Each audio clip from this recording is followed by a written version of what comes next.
بسم اللہ الرحمن الرحیم بسم اللہ الرحمن الرحیم وَلَكِنَّ ظَاهِرًا مِنْ جَمَاعَةٍ مِنَ الْأَصْحَابِ فِي مَسْأَلَةِ الْإِجْمَاعِ الْمُرَكَّبِ اطلاق القول بالمنع عن الرجوع الى حکم علما عدم کونہ حکم الامام علیہ السلام فی الواقع الی آخر۔ پوری توجہ کے ساتھ آگے جان۔ بحث ہماری یہ تھی کہ آیا علم اجمالی کی مخالفت التزامیہ جائز ہے یا جائز نہیں؟ ابھی عملیہ میں تو ہم بعد میں جائیں گے نا۔ شیخ اعظم رحمۃ اللہ علیہ کا نظریہ یہ آیا کہ علم اجمالی کی مخالفت التزامیہ جائز ہے، چاہے وہ شبہ حکمیہ میں ہو چاہے وہ شبہ موضوعیہ میں ہو، اس کی مخالفت التزامیہ جائز ہے۔ یہاں تک ہم نے کل پڑھا اور یہ ختم ہوگی بات۔ لیکن ظاہر، آج شروع یہاں سے فرما رہے ہیں، پوری توجہ آگا، کہ ہمارے بعض علماء کرام کی عبارات سے یہ لگتا ہے کہ وہ جیسے علم تفصیلی کی کسی بھی مخالفت کو جائز قرار نہیں دیتے، وہ علم اجمالی کی بھی کسی مخالفت کو جائز قرار نہیں دیتے، چاہے وہ مخالفت التزامی بھی کیوں نہ ہو۔ وہ فرماتے ہیں کہ جب بحث اجماع مرکب میں، اگر توجہ کریں یہ چیزیں اب کتاب میں نہیں ہیں، یہ میں خارج سے بیان کر رہا ہوں، پوری تفصیل کے ساتھ انشاءاللہ ان کو یاد کرنا ہے۔ اجماع، ایک اجماع بسیط ہوتا ہے اور ایک اجماع مرکب کہلاتا ہے۔ اجماع بسیط یعنی کسی ایک موضوع کے ایک حکم پر پوری امت کا متفق ہو جانا، یہ ہو جائے گا اجماع بسیط، کہ ایک حکم ہے اور اس ایک حکم پر ساری امت متفق ہے۔ ایک ہوتا ہے اجماع مرکب۔ اجماع مرکب میں آسان اردو میں آپ کو سمجھانے کے لیے گزارش کروں گا کہ 50% امت کہتی ہے حکم یہ ہے، 50% امت کہتی ہے کہ حکم یہ ہے، یعنی ان دو میں سے کوئی تیسرا آپشن نہ ہو، اس کو کہا جاتا ہے اجماع مرکب، کہ پوری امت آدھی آدھی، 50% یہ اور 50% وہ۔ اب جو تیسری کوئی نظریہ دے گا، آگے مثال لوں گا تو بات کلیئر ہو جائے گی، جب تیسرا نظریہ آ جائے گا تو وہ بن جائے گا خرق اجماع مرکب۔ تو وہ کیا کہتے ہیں؟ اجماع مرکب وہ نصف امت کہتی ہے کہ یہ واجب ہے، نصف امت کہتی ہے کہ یہ واجب ہے۔ اب حکم واقعی یا اس 50% کے ساتھ ہے یا اس 50% کے ساتھ ہے۔ اب اگر ہم وہاں پر 50% نے کہا کہ یہ واجب، 50% نے کہا کہ یہ واجب، پوری توجہ میری جان، ہم قائل ہو جائیں اباحہ کے، تو اس کا مطلب ہے نہ ہم اس 50% کے ساتھ ہیں اور نہ ہی اس 50% کے ساتھ، ہم چلے گئے اباحہ میں، تو حکم واقعی تو یا اس 50% کے ساتھ تھا یا اس کے ساتھ، اور ہم جب ان سے نکلیں گے تو یہ خرق اجماع ہو جائے گا، جبکہ ہمیں کلیئر ہے کہ معصوم کا فرمان، اللہ کا فرمان یا اس 50 کے ساتھ ہے یا اس کے ساتھ ہے، اور ہم جب اباحہ کے قائل ہوں گے تو گویا ہم حکم معصوم کی مخالفت کر رہے ہیں، بئی معنی کہ وہ تو یا ادھر تھے یا ادھر تھے۔ ایک مثال سمجھ لیں، لطف آ جائے گا، وہی مثال جو ہم پیچھے بار بار پڑھ رہے ہیں۔ دفن میت موضوع ہے، حکم میں شبہ ہے کہ آیا دفن میت کا حکم وجوب کا ہے یا حرمت کا۔ فرض کرتے ہیں فقط مثال سمجھانے کے لیے کہ امت مسلمہ 50% اس بات پر ہے کہ واجب ہے، 50% اس پر ہے کہ حرام ہے، اور یہ بھی ہمیں علم اجمالی ہے کہ حکم واقعی یا وجوب کا ہے یا حرمت کا ہے۔ قول معصوم وہی یا 50% وجوب والوں کے ساتھ ہے یا حرمت والوں کے ساتھ۔ ہم اگر اباحہ کے قائل ہو جائیں، دیکھو نا جی، عمل میں تو مخالفت نہیں ہو سکتی نا، یا وہ عمل یعنی دفن کرے گا یا نہیں کرے گا، بات تو التزام کی ہے نا، کہ وہ اگر دفن کرتا ہے تو واجب سمجھ کرنا، وہ اگر نہیں کرتا تو حرام سمجھ کرنا، بلکہ اباحہ کا قائل ہو جائے تو مخالفت التزامی تو ہو جائے گی نا۔ بعض علماء یہ کہتے ہیں اس بحث اجماع مرکب میں کہ نہ، جیسے مخالفت عملیہ جائز نہیں ہے، مخالفت التزامیہ بھی جائز نہیں۔ کیوں؟ اس لیے کہ اگر یہ بندہ اباحہ کا قائل ہو جائے گا تو اس کا مطلب ہے یہ معصوم کے فرمان کی مخالفت کر رہا ہے۔ معصوم کا فرمان یا وجوب کا ہے یا حرمت کا، اور یہ اباحہ کا قول کر رہا ہے تو حکم معصوم کی مخالفت ان کے نزدیک مطلقاً ممنوع ہے، چاہے مقام عمل ہو چاہے مقام التزام ہو۔ بعض حضرات اس بات کے قائل ہیں۔ نکتہ سمجھ آ گیا؟ یعنی گویا کہ وہ کہتے ہیں کہ مخالفت التزامیہ بھی جائز نہیں۔ لیکن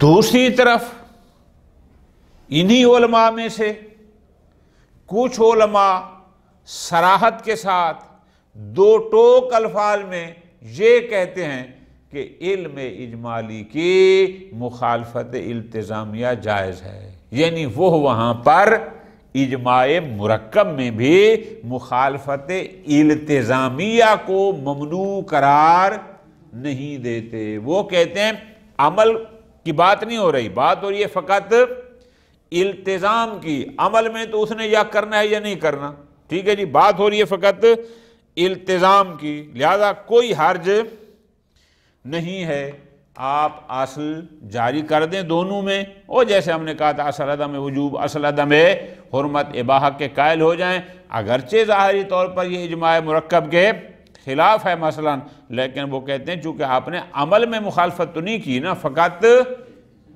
عمل میں تو میری جان آپ دفن کریں گے تو وجوب والوں کے ساتھ ہو جائے گا، نہیں کریں گے تو حرمت، بات ہے التزام کی، وہ کہتے ہیں اگر التزام کی مخالفت ہو تو کوئی حرج نہیں ہے۔ اور جیسے شبہ موضوعیہ میں مخالفت التزامیہ سے کوئی فرق نہیں پڑتا، شبہات حکمیہ میں بھی مخالفت التزامیہ سے کوئی فرق، جیسے شبہ موضوعیہ میں ہم اصل جاری کرتے ہیں، وہ کہتے ہیں اسی طرح شبہ حکمیہ میں بھی اصل جاری کر سکتے ہیں، اور اگر اجماع مرکب مخالفت ہو بھی جائے التزامی، بات التزامی کیا آئے گا، یہ لفظ یاد رکھنا، عملی کا حکم ابھی ہم نے پڑھنا ہے، کوئی حرج نہیں۔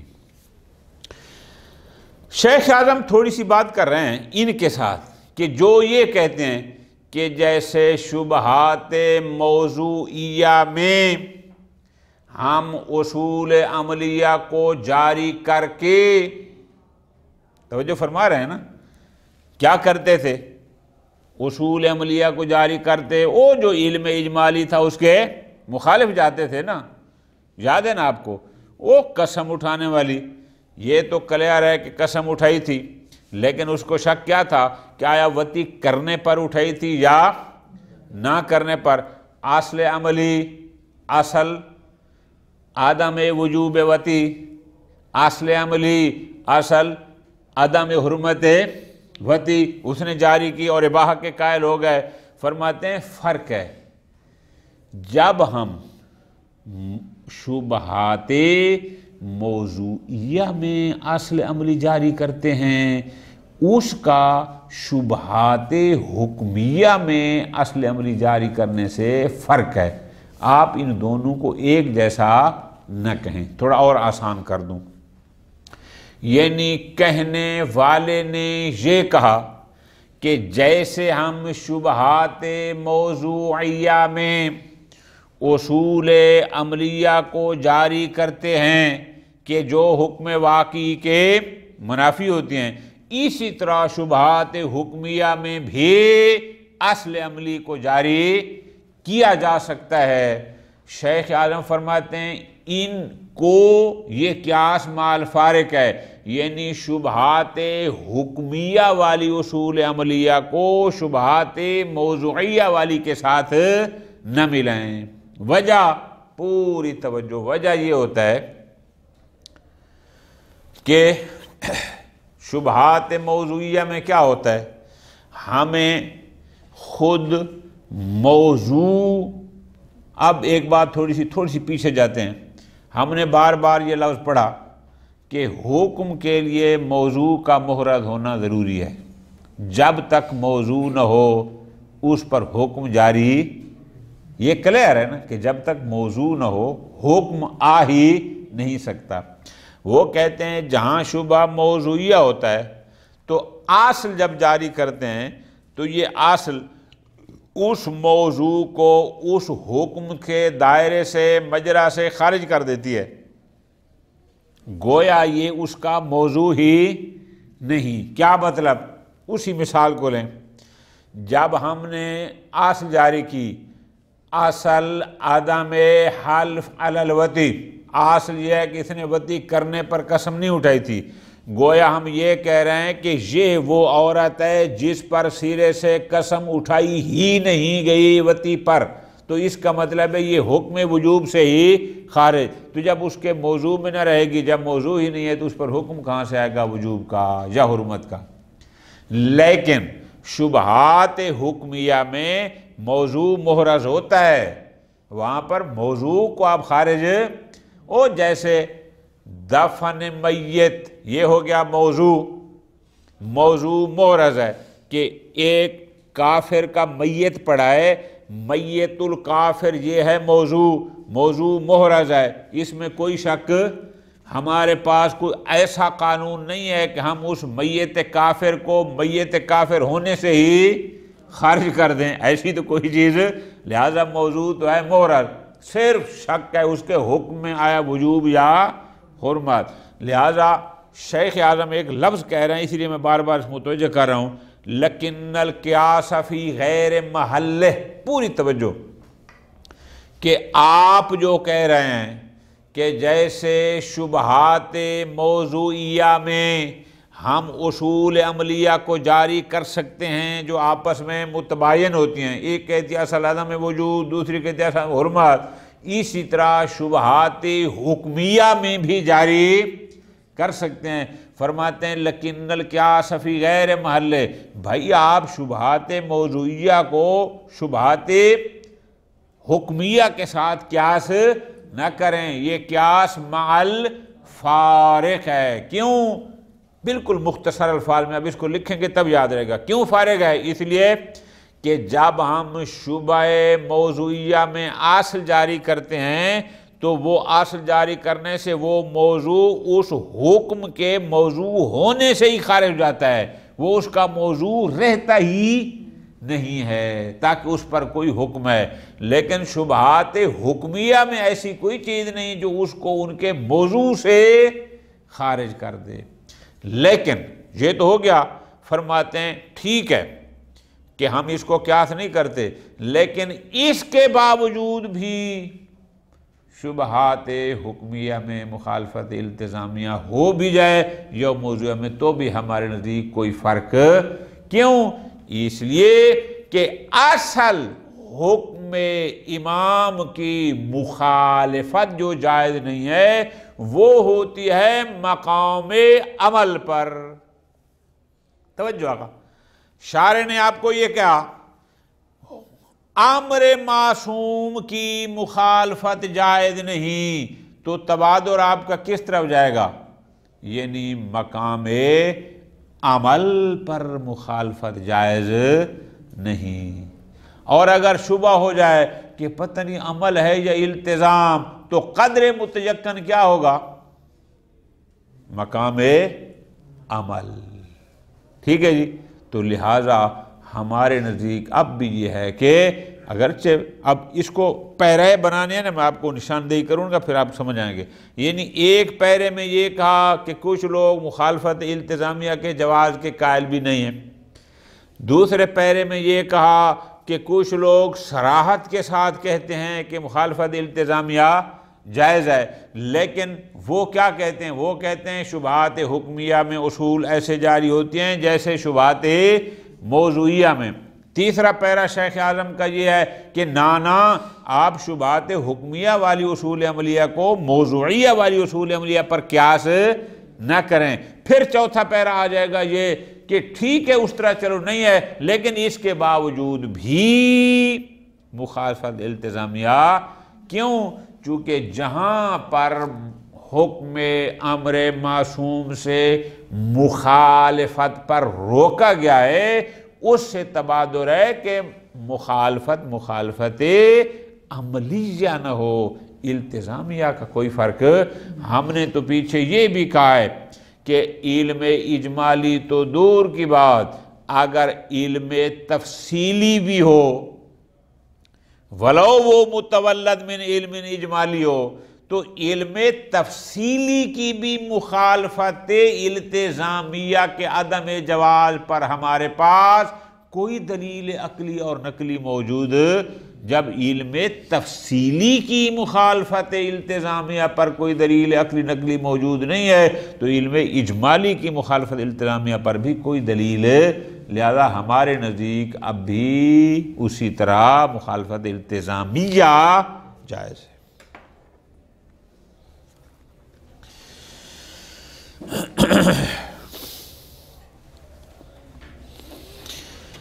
لیکن الظاہر من جماعت من الاصحاب، اب لیکنہ سے پہلے ایک جملہ آپ نے اپنی طرف سے کہنا ہے کہ اگرچہ ہم ابھی تک یہ بات کہتے آئے ہیں کہ علم اجمالی کی مخالفت التزامیہ جائز ہے، اگرچہ ہم یہ کہتے ہیں، لیکن ظاہرہ من جماعت من الاصحاب، لیکن ہمارے بہت سارے علماء کرام ایسے بھی ہیں کہ ان کی عبارات سے یہ لگتا ہے، کہاں پر؟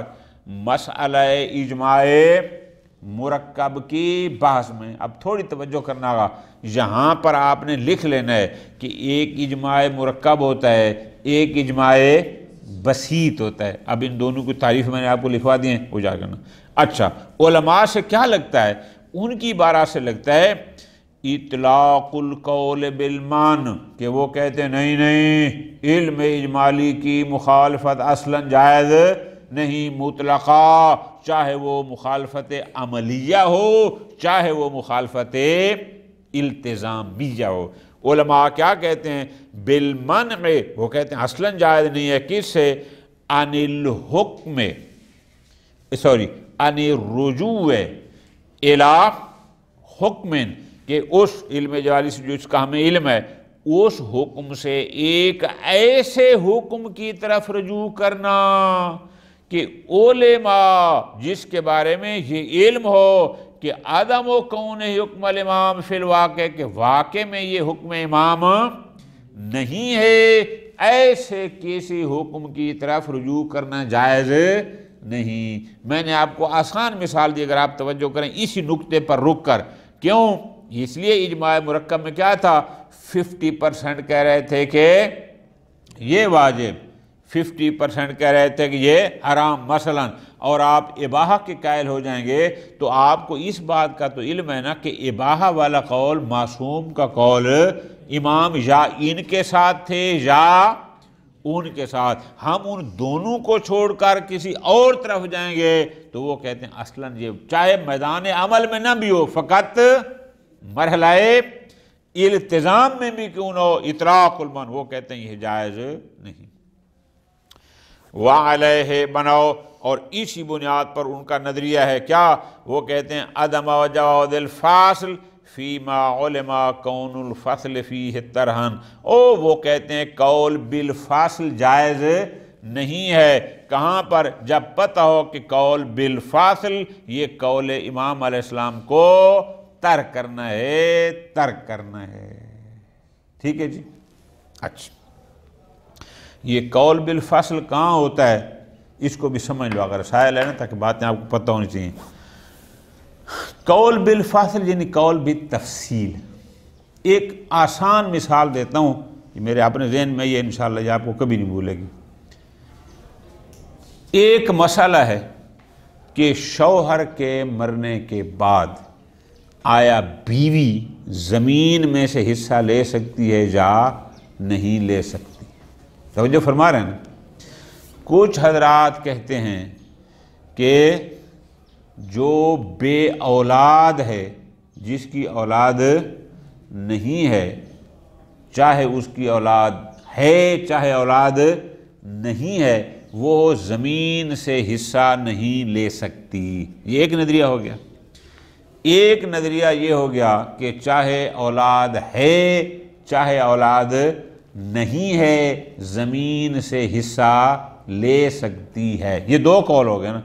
اب اگر ایک بندہ آ جائے تیسرا، وہ یہ کہے کہ اگر اولاد ہے تو حصہ نہیں لے سکتی، اگر اولاد نہیں ہے تو حصہ لے سکتی ہے، یہ قول تفصیل ہوگا یا نہ ہوگا؟ پہلے دو مطلق تھے نا، اولاد ہے یا نہیں ہے حصہ نہیں لے گی، دوسرا بھی مطلق تھا، اولاد ہے یا نہیں ہے لے سکتی ہے۔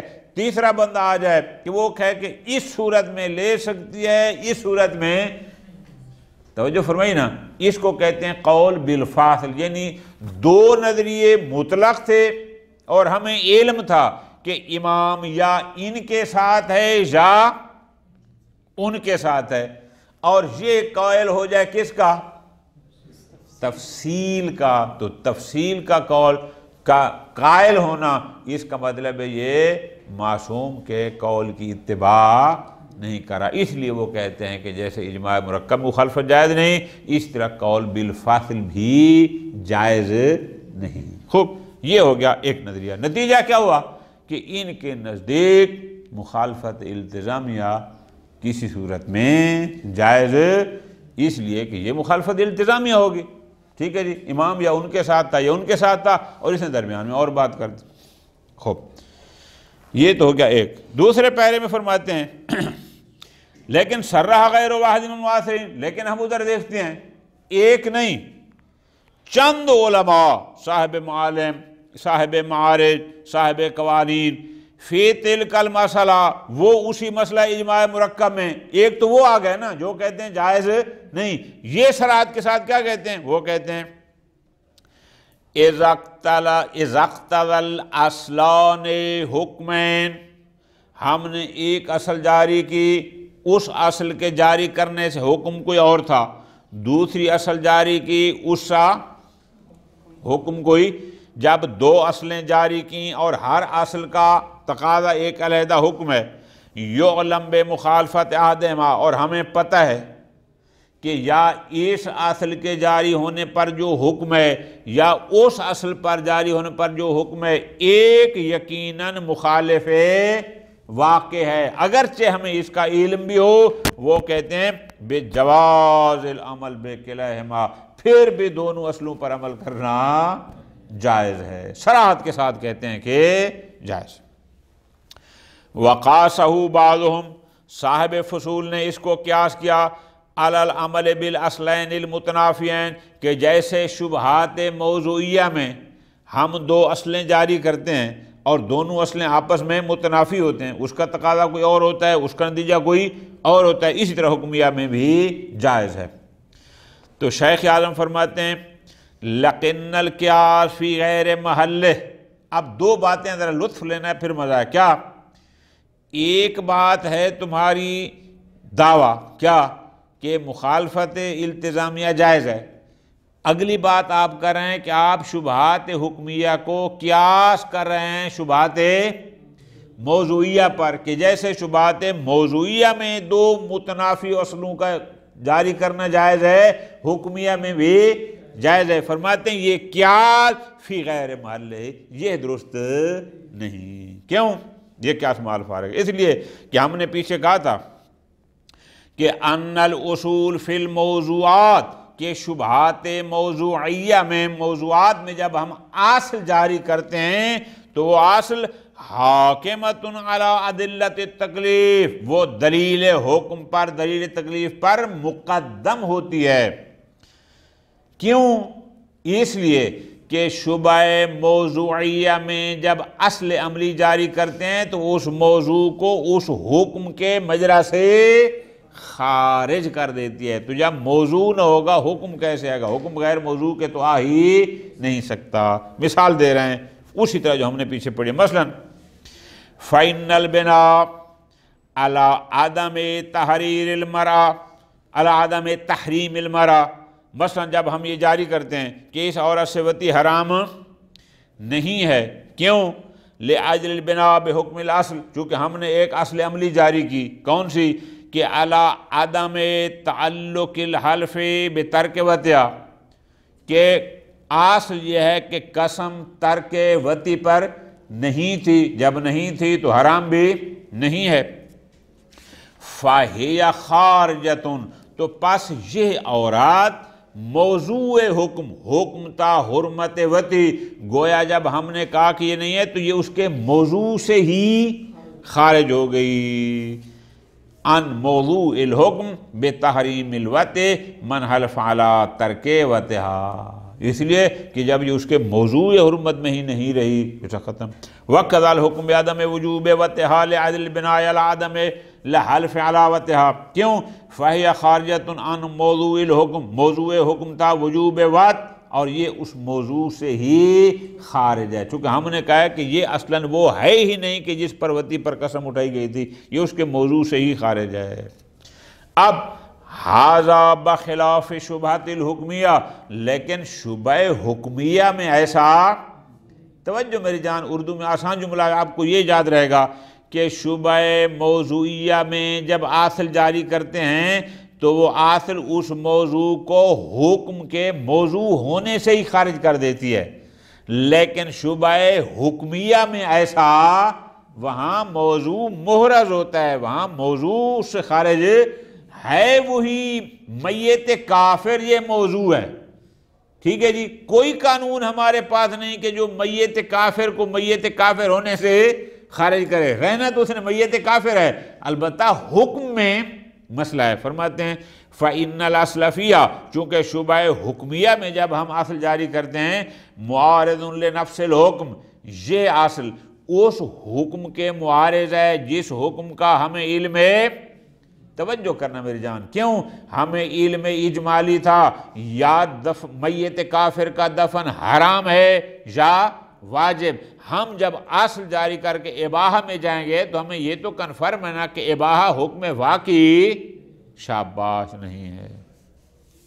پس وَلَيْسَ مُخْرِجًا لِمَجْرَاهُ عَنْ مَوْضُوعِهِ، اور شبہ حکمیہ میں اصل کا جاری کرنا، یہ یہاں پر اس حکم کو، اس کو موضوع سے خارج، موضوع محرز ہے، موضوع تو وہی میت کافر ہے، اس میں کوئی شک نہیں، موضوع سے خارج نہیں کرتی، حتی لا ینافی، تاکہ ہم کہیں کہ حکم شارع اس کے منافی، یعنی اس پیرے میں آپ نے ایک لفظ پڑھا ہے، فقط ایک جملہ، کیا؟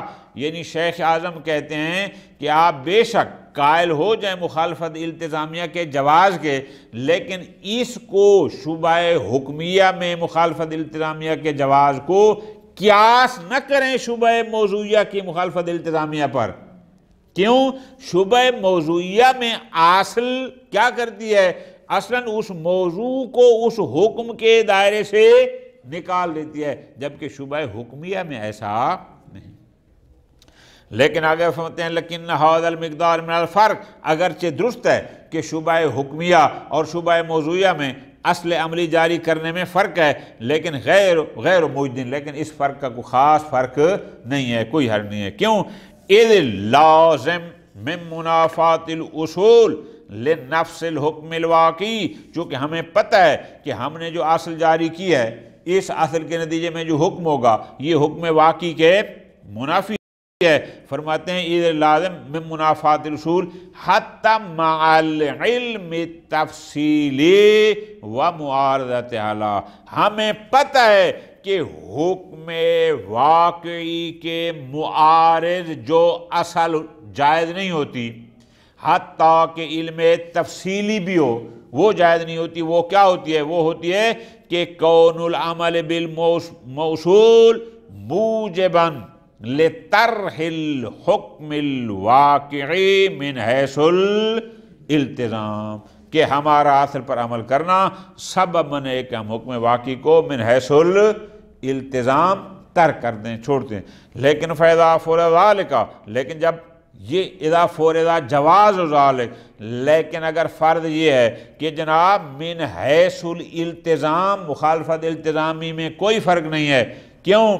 لأن العقل والنقل، چونکہ عقل اور نقل وہ مخالفت عملیہ کی حرمت پر دلالت کرتے ہیں، مخالفت التزامیہ پر دلالت نہیں کرتے۔ لہذا فَلَيْسَ الطَّرْحُ مِنْ حَيْثُ الالتزام، لہذا اگر ہم التزاماً ایک حکم واقعی کو ترک کر بھی لیں وہ اصل جاری کرنے کی بنیاد پر، تو اس کو جاری کرنا لیسا مانعاً عن اجراء الاصول، وہ کسی اصل کو جاری کرنا جو اصل او حکم واقعی کے منافی ہو، اس میں کوئی رکاوٹ، چونکہ عقل اور نقل مخالفت عملیہ کی صورت میں ہیں، التزامیہ پر نہیں ہیں۔ اور آگے فرماتے ہیں وَلَا يَبْعُدْ حَمْلُ اطلاق کلمات العلماء فی عدم جواز طرح قول الامام فی مسئلۃ الاجماع۔ اب تعویل کرتے ہیں، آخر یہ علماء جو بار بار یہ بات کہہ رہے ہیں کہ مسئلہ اجماع مرکب میں کہ کسی بھی صورت قول امام کا طرح جائز نہیں ہے، اور اگر ہم اصل جاری کرتے ہیں تو اس سے طرح قول معصوم لازم آتا ہے، فرماتے ہیں بعید نہیں ہے کہ ہم اس کو حمل کریں اس پر، ہم یہ کہیں کہ نہیں، علماء جو فرماتے ہیں کہ طرح قول معصوم جائز نہیں ہے وہ اپنے مقام پر درست ہے، لیکن کیا وہ فرماتے ہیں علی طرح من حیث العمل، یعنی قول معصوم کا طرح مقام عمل پر جائز نہیں ہے۔ کیوں؟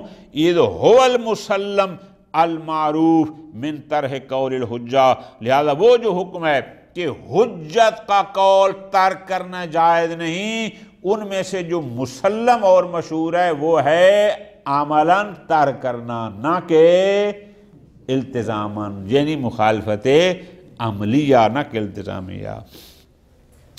مثلاً فرماتے ہیں، آپ دیکھیں فراج کلماتہم، آپ علماء کی عبارات تو پڑھیں، ان کی عبارت میں آپ دیکھیں گے، مثلا وہ کہتے ہیں اذا اختلف الامت علی قولین، اگر امت دو حصوں میں تقسیم ہو گئی، 50% کا نظریہ یہ، 50 کا یہ، وَلَمْ يَكُنْ مَعَ أَحَدِهِمَا دلیل، کسی ایک کے پاس بھی کوئی ایسی دلیل نہیں تھی قاطع کہ جو دوسرے کو قائل کر سکے، اگر ایسی صورت ہے گویا اجماع مرکب ہے، تو فَإِنَّ ظَاهِرَ الشیخ، شیخ طوسی نے کیا کہا الحکم بالتخییر الواقعی، وہ تخییر واقعی قائل ہو گئے، حالانکہ واقع میں یا یہ تھا یا وہ تھا، امام کا قول بھی یا ان کے ساتھ تھا یا تخییر واقعی تو قول امام ہی نہیں تھا، لیکن وہ پھر بھی کہتے ہیں کہ تخییر واقعی۔ وظاہر المنقول عن بعض طرحہما، اسی طرح بعض نے یہ کہا کہ آپ دونوں کو چھوڑ دیں اور رجوع کریں اصل کی طرف۔ اچھا، لا ریب ان فی کلیہما، اب آپ چاہے تخییر واقعی کے قائل ہو جائیں یا آپ ان دونوں کو چھوڑ کر اصل عملی کے قائل ہو جائیں، دونوں حکم واقعی کا طرح ہے یا نہیں ہے، چونکہ جب امت 50-50 تھی تو معصوم یا ان کے ساتھ یا ان کے ساتھ، ہم اگر اصل عملی کی طرف جا رہے ہیں تو بھی حکم واقعی کی مخالفت، تخییر واقعی قائل ہو رہے ہیں تو بھی حکم واقعی کی مخالفت۔ کیوں؟ لأن تخییر الواقعی، جو یہ تخییر واقعی میں سے آگے یہ حکم ثالث ہے، یہ بھی اس اجماع مرکب کا خرق اجماع مرکب ہے۔ وصلی اللہ علیہ محمد۔